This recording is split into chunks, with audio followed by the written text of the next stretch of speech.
반갑습니다. 이번 시간에는 이청준의 병신과 머저리 네 번째 수업입니다. 아마 이번 시간에 이 소설이 마무리될 것 같습니다. 한번 우리 소설을 공부해 보도록 합시다. 선체로 소설을 다 읽고 나서 나는 비로소 싸늘하게 식은 저녁상과 싸늘하게 기다리고 있는 아주머니를 의식했다. 지금 여기에 촉각적 심상이 사용되고 있는데, 일단 지금 이 소설은 상당히 다양한 감각적 심상을 많이 활용하고 있음을 앞에서도 확인을 했었죠. 몸을 씻은 다음 상 앞에 앉아서도 나는 아직 아주머니에게 눈을 주지 않고 있었다. 나의 추리는 완전히 빗나갔다. 자, 여기서 나의 추리는 뭔가요? 그렇죠. 이 형이 김일병을 죽이는 거죠. 이렇게 추리해서 소설의 결말을 동생이 썼는데 그거는 완전히 빗나갔습니다. 왜냐? 형이 소설의 결말 부분을 새로 썼기 때문에. 그러나 그런 건 개념할 필요가 없었다. 소설의 마지막에서 형은 퍽 서두른 흔적이 보였지만 결코 지워지지 않는 연필로 그린 듯한 강한 선으로 얼굴을 이야기하고 있었다. 자, 여기다가 형광펜으로 밑줄 한번 그어볼게요. 자, 지금 우리 앞에서도 얘기했지만 이 얼굴, 자, 한번 볼까요? 자, 이런 부분에 얼굴이 나오죠? 그러니까 전쟁의 상처를 극복한, 그죠? 극복한 극복한 가능성 또는 극복한 어떤 윤리적이고 이성적인 자, 이런 것들이 얼굴과 관련되어 있었죠. 자, 그럼 그런 얼굴이 나오는데 여기 강한 선으로 얼굴에 대한 이야기를 한다. 이 말은 형이 자신의 상처를 극복하고자 하는 의지를 드러냈다. 이렇게 볼 수 있겠죠. 그래서 이 부분은 형이 자신의 상처를 극복하려는 의지를 드러내는 부분입니다. 소설의 결말 부분을 통해서. 자, 그런데 반면에 지금 서술자인 동생은 어떻습니까? 이런 의지를 가지고 있지 못하죠. 그러니까 이런 부분이 이제 동생과 어떤 무기력한 동생과 이렇게 대비가 되는 거죠. 그림도 제대로 못 그리고 있는. 자, 형이 낮에 나의 그림을 찢은 이유가 거기 있었다. 내일부터 병원 일을 시작하겠다는 말을 알 수 있을 것 같았다. 그러니까 여기 병원 일을 시작한다는 거는 어떻게 보면 이렇게 상처를 극복하고 일상으로 돌아간다는, 일상을 회복하는 이런 의미가 되는 거죠. 네.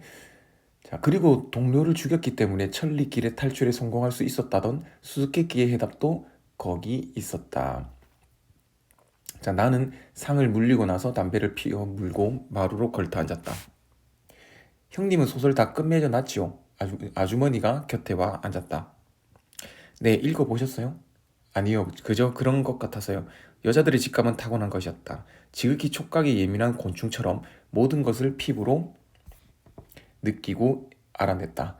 이상한 일이군요. 알 수 없어요. 형님은. 그러니까 지금 요게 지금 형수의 말이거든요.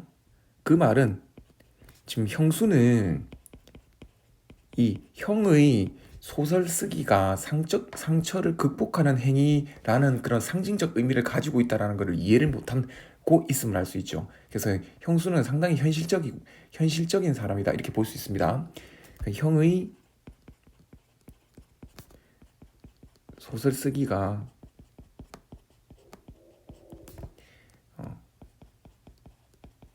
상처 극복 행위임을 이해 못하는 그런 매우 현실적인 인물이다 이렇게 볼 수 있습니다. 나는 아주머니의 말을 알 수 있었다. 모르는 시는 대로 괜찮을 거예요. 도련님도 마찬가지예요. 제게도 모르실 때가 있나요? 요즘 통 술을 잡수지 않는 것, 그 아가씨에 대한 복수예요. 여기서 아가씨는 혜인을 말하죠. 그러니까 결혼하는 어떤 전 여자친구 혜인을 말하는 겁니다. 아주머니는 복잡한 이야기를 싫어했다. 자, 여기다 형광펜을 밑줄 겁시다. 자, 우리 형수의 성격이 직접적으로 제시되어 있죠. 즉, 형수의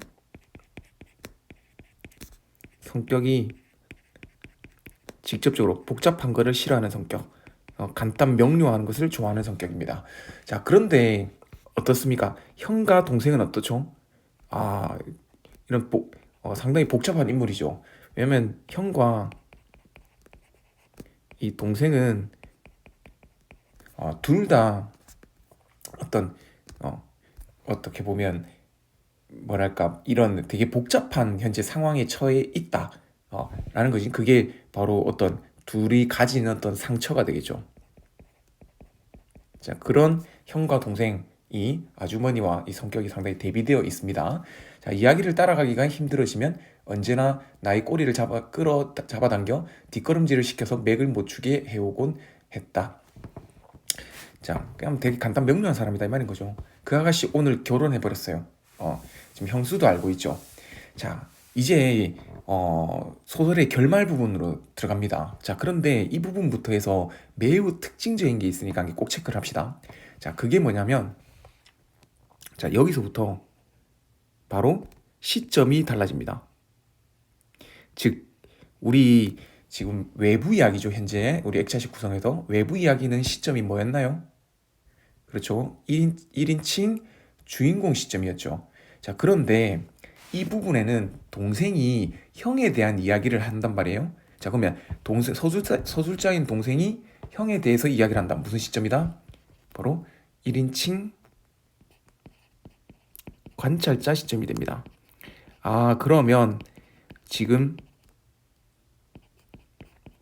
우리 외부 이야기는 똑같은 1인칭이지만 주인공 시점도 썼다가 관찰자 시점도 썼다가, 자, 이런 식으로 외부 이야기는 시점에 혼용이 들어있다. 자, 라는 게 지금 상당히 구성상 시점상 또는 구성상 매우 큰 특징이 됩니다. 자, 11시가 조금 지났을 때 대문이 열리고 형이 들어온 소리가 났다. 나는 천장을 쳐다보고 누워서 형의 거동 하나하나를 귀로 쫓고 있었다. 형은 몹시 취한 모양이었다. 화난 짐승처럼 숨을 씩씩거리며 아주머니의 말에는 대꾸도 하지 않고 방으로 들어갔다. 조금 뒤에 형은 다시 문을 열고 나왔다. 그러고는 무슨 종이를 푹푹 찢어댔다. 자, 여기서 종이 형이 쓴 소설을 말하는 겁니다. 자, 이런 지금 형의 행위를 지금 동생의 시점으로 묘사하고 있죠. 자, 그렇기 때문에 관찰자 시점이라는 겁니다. 자, 성냥을 거기 붙이는 소리가 나고는 잠시 조용해졌다. 소설을 태우는 겁니다. 자, 다시 노래 같은 소리를 내다가는 뭐라고 중얼중얼 혼잣말을 하게 됐다. 아주머니가 곁에 서서 형을 내려다보고 있을 것이었다. 형 쪽에서 미리 바라지도 않았지만 아주머니는 술 취한 형을 도와준 일이 없었다. 그러니까 아주머니 형수는 좀 상당히 좀 어떻게 보면 현실적이고 냉정하죠. 간단 명료하고. 자, 불은 화강이 창문에 비쳤다. 그러니까 지금 소설을 태우고 있으니까 무엇을 태우고 있을까? 이거는 우리는 지금 당연히 소설이라고 판단하지만 지금 동생의 시점에서는 형이 무엇을 태우는지 알 수가 없습니다. 그렇기 때문에 이런 어떤 표현이 나오는 거죠. 종이 찢는 소리가 이따가 좀 들렸다. 나는 벌떡 일어나 문을 열고 밖으로 나갔다. 아주머니가 먼저 나를 보았다. 아무 표정도 없었다. 형은 대또를 타고 앉아서 그 원고 뭉치를 한 장 한 장 뜯어내어 불에다 던져놓고 있었다. 한참 만에야 형은 천천히 고개를 돌려 나를 쳐다보았다. 그 얼굴이 비죽비죽 웃고 있었다. 자, 여기서 비죽비죽 웃고 있다. 이거를 우리는 좀 간단하게 한 단어로 표현하면 비웃음이죠. 그러니까 형이 지금 형의 얼굴은 비웃음이 이렇게 들어있는 어떤 비웃음을 짓고 있습니다. 자, 그러면 참고로 자, 이 소설에서 지금 비웃음이 여러 번 나왔습니다. 비웃음이. 자, 먼저 첫 번째는 관모가 처음에 형을 비웃죠. 왜? 형이 되게 소심하니까. 소심하고 나약한 무기력한 인물이었기 때문에 관모는 형을 비웃었죠. 우리 전쟁 때. 자, 그 다음에 형은 자기 자신을 비웃기도 합니다. 우리 자조감을 드러내는 부분이 있었죠. 거기 관모를 찾아갈 때 그때 자조감을 막 드러내는 표현이 있었죠. 자, 그 다음에 또 마지막 세 번째는 형이 이제 동생을 비웃죠. 왜? 전 여자친구인 혜인을 붙잡지도 못하고 이렇게 떠나보내는, 자, 그런 동생을 또 비웃게 됩니다. 저렇게 이 소설은 비웃음이라는 게 상당히 많이 나오죠. 그죠? 자, 형은 다시 불 붙고 있는 원고지 쪽으로 얼굴을 돌려버렸다. 병신 새끼. 이 표현도 상당히 어떤 중요한 표현입니다. 자, 그런데 이 표현이 좀 이 소설에서는 좀 중의적으로 볼 수 있습니다. 물론 우리가 제목에서 병신과 머저리 할 때 병신은 형을 의미한다 이렇게 했었지만 그거는 뭐 중요하지 않습니다. 지금 형은 이 병신 새끼라고 욕을 하면서 크게 두 가지 방향으로 해석이 가능합니다. 먼저 첫 번째, 형이 즉 자기 자신한테 욕을 했다 이렇게 볼 수 있겠죠. 자, 이렇게 형이 자기 자신한테 욕을 하는 이유는 바로 현실에 적극적으로 대응하지 못하고, 그러니까 자신의 상처, 자신의 아픔을 어떤 적극적으로 맞서고 대응하는 게 아니고 뭐로, 즉 소설 쓰기로 자신의 상처를 치유하려고 하는 그 자기 자신의 태도에 대해서 비웃는다. 자, 이렇게 한 개 해석할 수 있고요. 자, 그 다음에 두 번째는 그냥 말 그대로 동생한테 하는 욕이다 이렇게 볼 수 있습니다. 그러면 동생의 어떤 면을 비웃느냐? 바로 혜인을 잡지 못하고 뭐만 합니까? 그림만 그립니다. 근데 그 그림도 명확한 얼굴이 있는 게 아니고 그냥 누군가의 불명확한 얼굴만 그리고 있는 그런 동생에 대한 비웃음. 자, 그런 동생에 대한 욕설. 이렇게 두 가지로 해석이 가능합니다. 형은 나에겐지 형 아닌 다른 사람에게라기에는 너무나 탈진한 목소리로 중얼거렸다. 그러니까 나 그냥 동생에게 한 말일 수도 있고 아니면 자기 자신한테 한 말일 수도 있다. 이런 의미가 되는 거죠. 자, 그러나 그것은 나에게 한 말이었다. 즉 여기도 나는 다 동생입니다. 지금 서술자는 동생이죠. 그러니까 이거는, 그런데 지금 서술자인 동생은 자기 자신한테 한 얘기였다라고 판단하지만 실제로 그게 그런지는 알 수 없습니다. 이거는 형이 자기 자신한테 한 말일 수도 있고 동생한테 한 말일 수도 있고 또는 둘 다한테 한 말일 수 있다라는 거죠. 자, 다음 순간 형은 다시 나를 똑바로 쳐다보았다. 너의 그 귀여운 아가씨는 정말 널 싫어했니? 이 혜인을 말하죠. 자, 지금 형이 동생의 어떤 아픔, 즉 상처를 지금 건드리고 있는 장면이죠. 근데 그때 이렇게 동생은 혼자 속으로 이럽니다. 형님은 6.25 전상자랍니다. 그 6.25로 인해서 전상자라는 게 전쟁으로 상처 입은 사람을 전상자라 하거든요. 그러니까 한마디로 상처받은 사람이다 라고 얘기를 하면서 지금 이 형이 뭐 혜인이가 정말 널 싫어했니라는 질문에 지금 어떤 질문을 돌려버리는 거죠. 즉 난 질문에 대해서 생각해보지 않겠다 이런 의미를 가지는 거죠. 이거는 마치 그런 겁니다. 뭐 예를 들면 드라마나 이런 거 보면 상사가 부하 직원을 막 혼내잖아요. 그때 부하 직원이 어떻게 합니까? 그냥 계속 딴 생각하고 있는 거야. 혼내고 얘기하는 말 안 듣고, 그런 어떤 거랑 거의 유사한 상황이다 보면 되겠죠. 자, 하려다 나는 아직도 형이 하고 싶은 말이 있으려 생각하고 순순히 머리를 끄덕였다. 병신 새끼. 한 번 더 지금 욕을 합니다. 맞죠? 이거 뭐 지금 이 대상은 뭐 형도 되고 동생도 됩니다. 이번엔 형이 손으로 연신 원고지를 찢어 불에 넣으면서도 눈길 많은 내 쪽을 향해 분명하게 말했다. 자, 그래. 도망간 아가씨의 얼굴을 그리고 싶어졌군. 그러니까 지금 동생이 누군가의 그림을 그렸잖아요. 앞에서. 맞죠? 불명확한. 그게 바로 혜인의 얼굴을 그리고 있었구나라는 걸 알 수 있죠.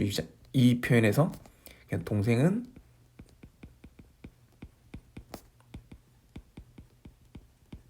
혜인의 그리고 있었다. 자, 이렇게. 자, 나는 아직도 더 참을 수 있다고 생각했다. 아주머니는 여전히 형과 나의 얼굴을 무표정하게 번갈아 보고 있었다. 다 소용없는 짓이야. 오해였어. 이것도 마찬가지입니다. 이것도 결국은 형이 지금 동생한테 말하는 듯 하지만 이거 자기 자신한테 말하는 거기도 합니다. 그렇기 때문에 다 소용없는 짓의 의미는 두 가지가 되죠. 형으로 보면 소설 쓰기가 되고, 그죠? 동생으로 보면 다 그림 그리기입니다. 자, 이 둘의 공통점이 뭡니까? 현실에 적극적으로 대응하는 건가요? 어떻게 보면 도피하는 거죠. 그렇죠? 그러니까 둘 다의 공통점은 둘 다 현실적 한계를 지니고 있다. 라고 볼 수 있습니다. 그래서 지금 다 소용없는 짓이야라고 이야기를 합니다. 그리고 그 이유가 또 뒤에 또 나올 겁니다. 형은 다시 중얼거리는 투였다. 나는 지금 형에게 원고를 불태우는 이유를 이야기시키려는 것은 소용없는 일일 것 같았다. 방으로 들어가려 했다. 거기 있어. 형이 벌떡 몸을 일으키는 체하며 호령을 했다. 기껏해야 김일병이나 죽인 주제. 자, 형광펜으로 미주 긋고. 자, 지금 형이 이 동생에게 좀 비난을 하고 있는데, 자, 그러면 이가 어떤 면을 비난하는 거냐? 바로 동생의 선택은 형이 결국은 권력자인 힘을 가지고 있는 관무 쪽에 붙어서 힘이 없는 약자인 김일병을 죽였다.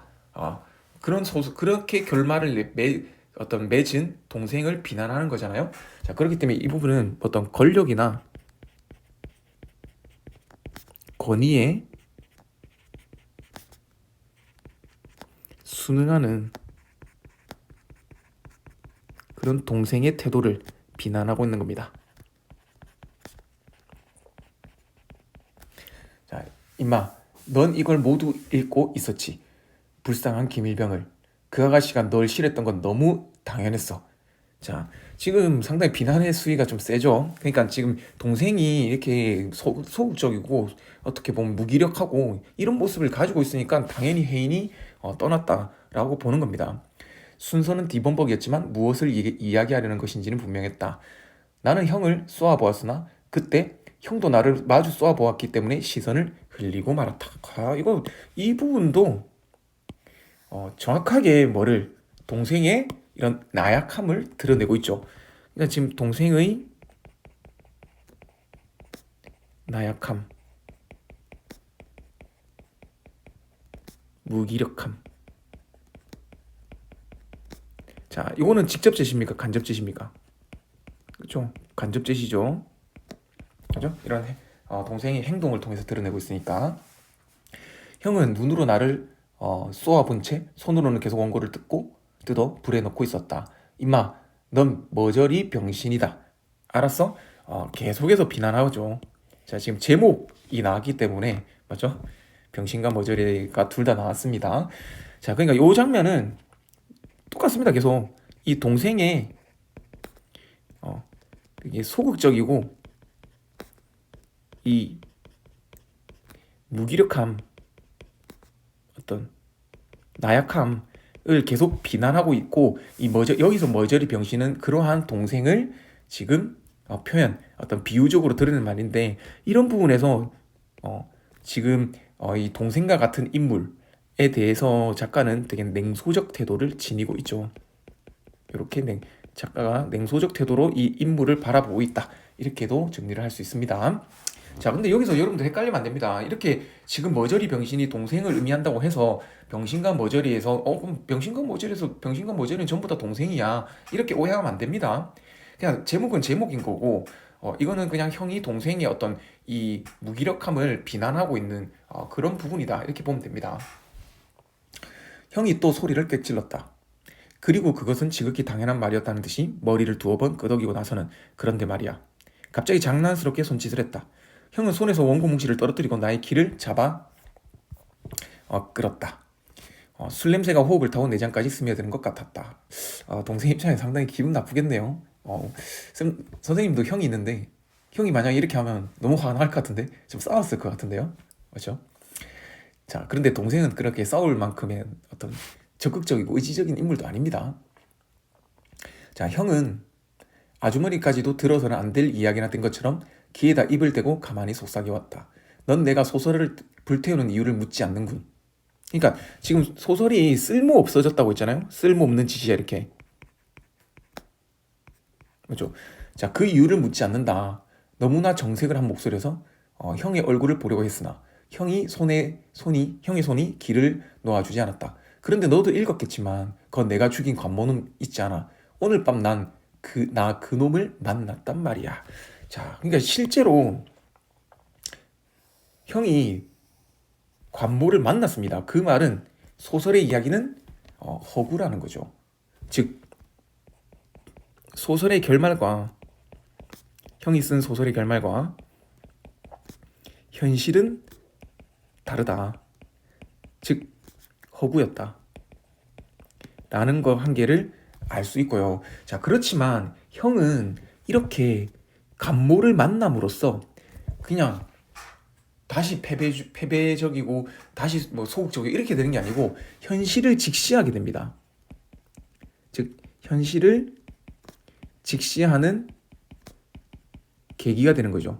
즉 소설 쓰기 이런 거는 허구다. 그러니까 한마디로 현실을 직시하는 게 아니고 직접적으로 바라보는 게 아니고 뭔가 이게 도피처의 의미를 지니고 있잖아요. 소설 쓰기가. 자, 그런데 관모를 만남으로써 현실을 이제 직시한 겁니다. 소설 쓰기는 아무 의미가 없구나. 그렇게 해서 이제 소설을 태우는 거죠. 이 소설을 태우고 그 다음에 병원 일을 다시 시작하는 일상으로 돌아가는 이런 것들이 이제 다 자신의 상처를 극복하고 실제로 현실을 직시함으로써 상처를 극복하는 자 그런 형으로 나아간다 이렇게 볼 수 있습니다. 자 그러고는 잠시 말을 끊고 나를 찬찬히 살펴보고 있었다. 그 눈은 술에 젖어 있었지만 생각이 멀리 있는 것처럼 보이는 것은 결코 술 때문만은 아닌 것 같았다. 그러나 형은 이제 안심이라는 듯 큰 소리로 그래 이건 쓸데없는 게 되어버렸지. 자 여기서 이건 뭡니까? 소설이죠. 즉 소설은 쓸데없는 게 되어버렸지. 왜? 그 현실과 다르니까. 그렇죠? 그러면서 또 한번 이 머저리 새끼야 라고 하면서 동생을 또 비난을 하죠. 하고는 나의 길을 쭉 밀어버렸다. 다시 원고지를 집어 사그라드는 불집에 집어넣었다. 자 여기서 이거 한 개만 좀 체크해 볼게요. 자 우리 불집에 집어넣었다라고 되어 있는데 우리 이 불이라는 것은 불의 원형적 이미지가 있습니다. 불은 또는 원형적 상징이다 이렇게 얘기하는데 불의 원형적 이미지는 좀 대비되는 두 가지를 가지고 있습니다. 하나는 불을 태우면 모든 건 다 사그라들죠. 그렇기 때문에 소멸 또는 죽음 자 요런 어떤 이미지가 한 게 있는 반면에 우리 이 불이라는 거는 불을 쬐면서 이제 사람들이 이렇게 온기를 받고 살아가는 힘을 얻게 되잖아요. 그래서 불의 원형적 이미지는 또 생명, 새로운 출발. 자, 요런 원형적 이미지를 가지고 있습니다. 자, 그러면 이런 원형적 이미지와 이 소설을 연결시키면 형이 자신이 쓴 소설을 불집에 집어넣어서 태우는 것은 일단 허구로서의 그 소설을 이제 없애버리는 거고 그리고 현실을 자각하고 상처를 극복해 나가는 새로운 출발의 이미지랑 연결이 되어버리는 거죠. 그러니까 결국은 순서로 따지면 요렇게 나아가는 거지. 그죠? 소설을 태우고 없애버리고 현실을 직시해서 상처를 극복하는 자, 요런 어떤 원형적 이미지랑 연결이 됩니다. 자, 그러면 여러분들은 또 이제 공부를 할 때 이런 불의 원형적 상징 또는 원형적 이미지를 활용한 시들이 있단 말이에요. 현대 시들이 있습니다. 그런 현대 시들을 이제 같이 공부하면 공부하는 데 역시 도움이 많이 될 수 있겠죠. 뭐 예를 들면 지금 번뜩 떠오르는 작품은 우리 곽재구 시인의 사평역에서라는 시를 보면 그 톱밥을 이렇게 가운데 모여서 이렇게 우리 불길에 톱밥을 이렇게 집어넣는 그런 어떤 장면이 나오거든요. 그런 불도 원형적 상징을 가지고 있습니다. 원형적 이미지를. 자, 다른 작품들도 있을 거니까 한번 찾아서 공부해보면 좋을 것 같습니다. 자, 한데 이상하거든. 새끼가 날 잘 알아보지 못한단 말이야. 여기서 새끼라고 지칭한 사람은 관모가 되죠. 자, 형이 술이 취했는가 이렇게 말투가 상당히 거칠죠. 일부러 그런 것 같지도 않았는데 불을 보면서 형은 계속 중얼거렸다.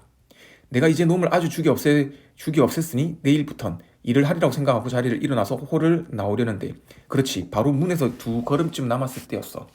여 너 살아있었구나 하고 누가 등을 탁 치지 않나 말이야. 형은 나를 의식하고 이야기하는 것 같기도 하고 혼자 중얼거리는 것 같기도 했다. 놀라 돌아보니 아 그게 간모놈이 아니냔 말이야. 한데 놈이 그래놓고는 또 영시치밀 떼잖아. 아 이거 미안하게 됐다고. 두려워서 비실비실 물러나면서 그러니까 자신이 아는 그 강력한 힘을 가졌던 관모의 모습이 아닌 거죠. 내가 그 사이 무서워진 걸까? 하긴 놈은 내가 무섭기도 하겠지. 내가 소설 속에서 관모를 죽였으니까. 어쨌든 나는 유유히 문까지 걸어 나왔어. 그러나 문을 나서서는 도망을 쳤지. 그러니까 겁이 난 거죠. 놈이 살아있는데 이런 게 이제 무슨 소용이냔 말이야. 그러니까 형이 또 뭐 앞에서는 이렇게 여유 있는 척했지만 사실 관모를 만나고 되게 두려움을 느꼈습니다. 그리고 관모가 살아있기 때문에 소설은 그냥 완전 픽션, 허구가 돼버리는 거죠. 자, 일단 이번 시간에 이거를 좀 끝까지 다 하려고 했는데 생각보다 시간이 많이 걸리네요. 좀 너무 길어지는 것 같아서 여기서 끊고 다음 시간에 5강으로 병신과 머저리를 마무리하도록 하겠습니다. 자, 다들 수고 많았습니다.